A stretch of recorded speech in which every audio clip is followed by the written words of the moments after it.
पंडित जी की वेशभूषा।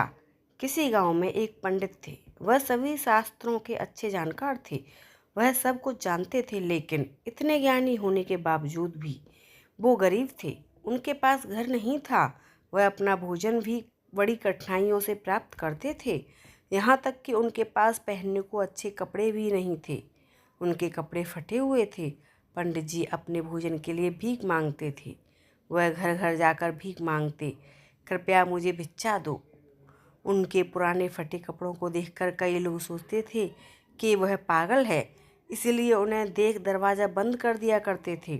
कई बार तो ऐसा होता था कि वो कई दिनों तक खाना नहीं खा पाते थे। एक दिन उनके फटे पुराने कपड़े देखकर एक व्यक्ति को दया आ गई और उस व्यक्ति ने उन्हें नए कपड़े दिए। उन नए कपड़ों को पहनकर वह पहले की तरह भीख मांगने गए। कल एक घर से जहां उन्हें भगा दिया था और दरवाज़ा बंद कर दिया था, उस घर के गृह स्वामी ने कहा, पंडित जी प्रणाम, कृपया अंदर आइए, कृपया हमारे घर में भोजन करें। इस प्रकार बड़े आदर के साथ वह पंडित को भोजन के लिए अंदर ले गया। पंडित जी खाना खाने बैठ गए। विभिन्न प्रकार के पकवान, मीठे भोजन और मीठे पदार्थ खाने के लिए परोसे गए। पहले पंडित जी ने प्रार्थना की, उसके बाद पंडित जी ने अपने हाथ से एक मिठाई ली और अपने नए कपड़े को खाने के लिए कहने लगे, खाओ खाओ। यह देखकर सभी घर वाले हैरान रह गए। वो समझ नहीं पा रहे थे कि पंडित जी ऐसा क्यों कह रहे हैं। उन्होंने पंडित जी से पूछा, पंडित जी आप कपड़ों को खाना क्यों खिला रहे हो?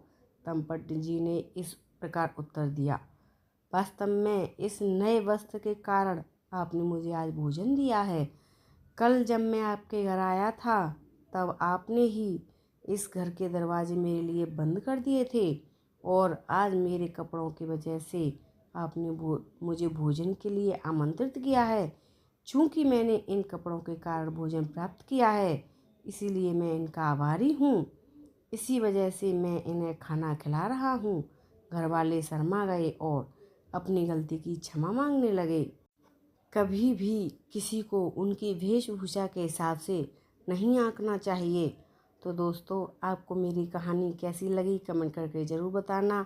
मेरे चैनल पर नए हो तो मेरे चैनल को लाइक शेयर सब्सक्राइब करना। मिलते हैं ऐसी एक और नई कहानी के साथ, तब तक के लिए धन्यवाद। Thank you.